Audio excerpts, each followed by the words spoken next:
In today's video, we are taking pulled pork and kicking it up a notch. Let's make some direct heat, crispy skin pulled pork.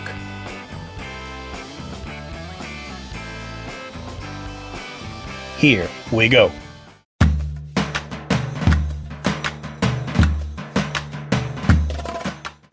What you see before you is the picnic roast. Traditionally, this is used to make ham. So if you've ever had ham at Christmas, chances are it was made from this cut. But we're not going to cure it today. We are going to cook it, and it's going to fall apart and be delicious. And in the area I live in here in Tennessee, it is kind of difficult to find skin on pork. This is one cut that I always can find skin on, so that's why I'm using it today. We're going to crisp the skin up. Going to crackle it apart, throw it on top of the pulled pork, and have it on a sandwich. Yummy. There's not a lot to this. You really don't have to clean anything up for the most part. I mean, there's a couple little things like this you can take off. And we're going to pat the skin dry. And as far as prep work, that is all you have to do. You don't even have to season this. So let's take this out to the pit. Meat on, meat side down, skin side up.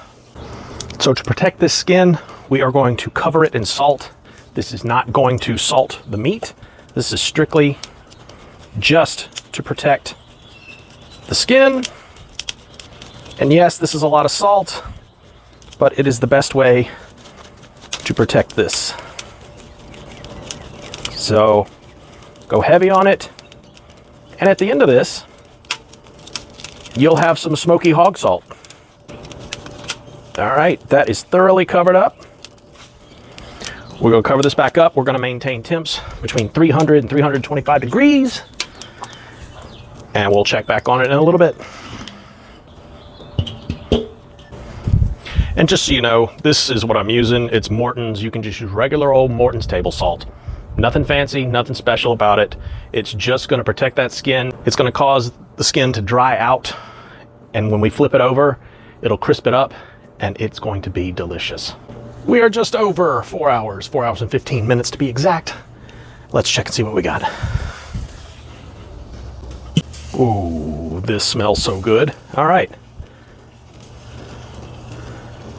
150, 160. Perfect, right where I want it to be. Go ahead and remove this salt. If you're lucky, it'll come off in one piece. Ha ha! As you can see, it's drastically dried it out. Now, you can save this stuff if you want to. I'm not going to save it. I never do, but it is a possibility to save it. You can see some pullback here on the bone. Definitely dried the skin out. So let's go ahead. We're going to flip this over now, and we're going to let it start crisping up this skin. Oh man, look at that. That is a thing of beauty. That is so nice. All right, we're gonna head inside. We're gonna make a mop sauce, which we're gonna come out about every half hour and mop all over this thing until it is done. To begin our mop sauce, you start with 1 stick of butter. I'm gonna go in with some onion. I am using dehydrated onion because I failed to plan ahead. Just gonna let these rehydrate in the butter. Gonna go in with some apple cider vinegar. I am measuring with my heart here, so you know, if I were measuring it out for real, it'd probably be cup and a half. Red pepper flake, some garlic powder, some mustard powder, some black pepper, some soy sauce. If you don't want soy sauce, you can go with Worcestershire. And some hot sauce. I'm using Texas Pete. Use whatever you like. Some freshly squeezed lemon juice and a couple of slices of that lemon. Just a little bit of sugar. Don't go crazy on the sugar. And last but not least, a little bit of beer. Gonna whisk this together. And now it's time to go mop the pork. Mop sauce, mop. Come out here and just hit this sucker about every 20 to 30 minutes until it is done. Oh my God, this smells good. Little piece of advice on the mop sauce, make sure you keep it warm. The worst thing you can do is let this cool off or get to room temperature and then start putting it on the meat. That's going to slow down the cooking process. So make sure while you're storing this in between applications that you are keeping it warm. All right, 7 hours. We have hit 203 degrees. Gonna go probe. It's like a hot knife through butter. Just what I want. So we're gonna go ahead and flip this over. Let's check out the skin, see how it did. Seems to want to stick. All right, here we go. Boom. Let's see. Yep.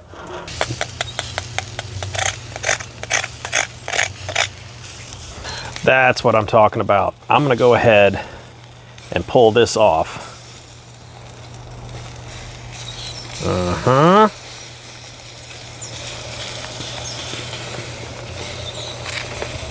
Let's leave that fat in there. All right. There we go. Nice. Oh man, this smells so good. All right. I'm gonna take it inside and let it rest.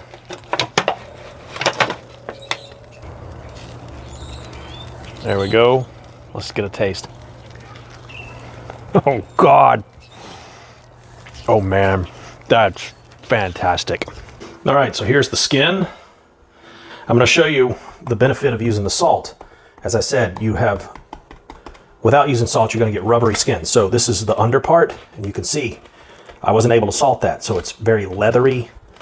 Not really what you want. Ooh, let's go ahead and taste that. Doggone.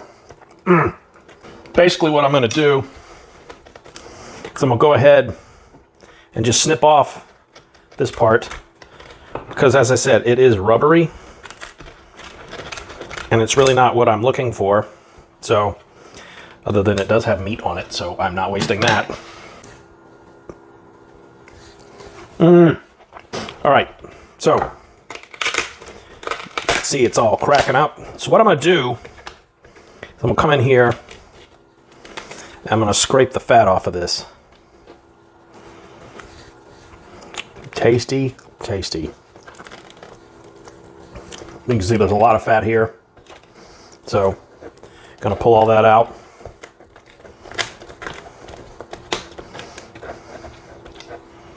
Don't worry, I'm not throwing this fat away. I will throw this back in with the picnic shoulder. I'm not gonna waste it. At this point, if you want, if you're feeling up to it, you can take this, break it apart. You can see.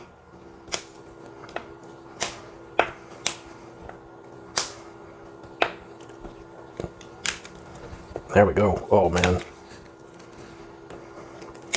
It's like meat candy. Here we go, let's taste this.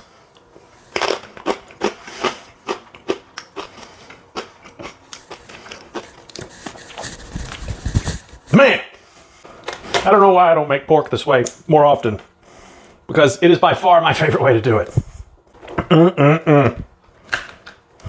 One more little piece.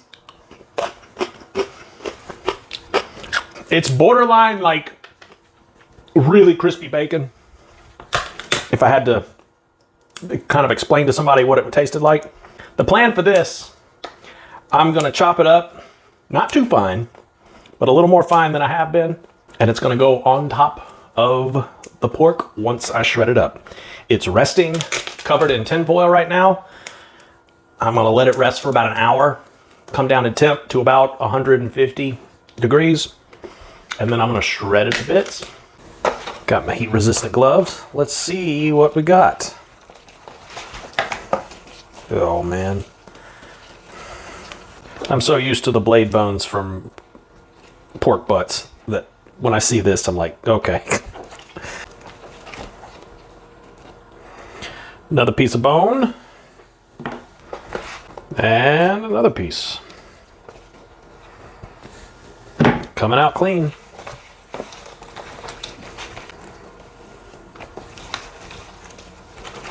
All right, that's thoroughly shredded up.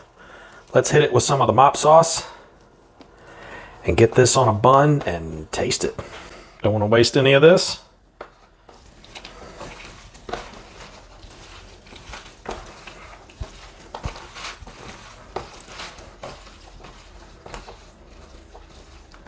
Oh, this smells heavenly. All right, let's give it a taste.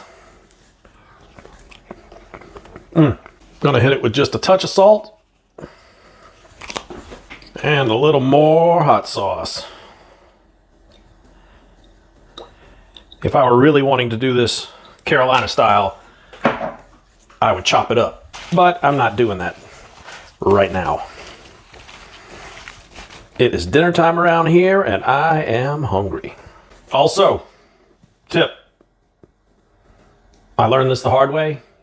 I worked really hard to make this crispy skin. Do not throw it back into the meat. It'll just rehydrate and it'll get gummy. So top it on the sandwich, but don't add it back into the meat. There it is. Oh, dude. Wow. You got the kick of the hot sauce there. That salt is just right. All right, Martin's potato bun. Got the mound of pork. I love me some hot sauce, so we're going a little more hot sauce on it. And the crunchy skin to go on top. All right, let's tear into this.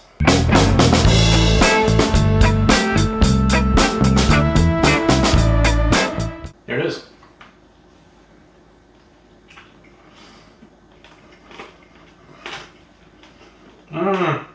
This sandwich just hits on a different level. That direct heat charcoal, it imparts a flavor you just can't get on the indirect offset. I don't know why I don't do this more often. It's so good. So good. You got the crunch of the pork skin on top. Man, it's delicious. It's delicious. If you're looking for a new way to do the traditional pulled pork, get yourself a picnic shoulder, get some charcoal. You won't be disappointed. This is fabulous. It's great. Give it a shot if you've never done it.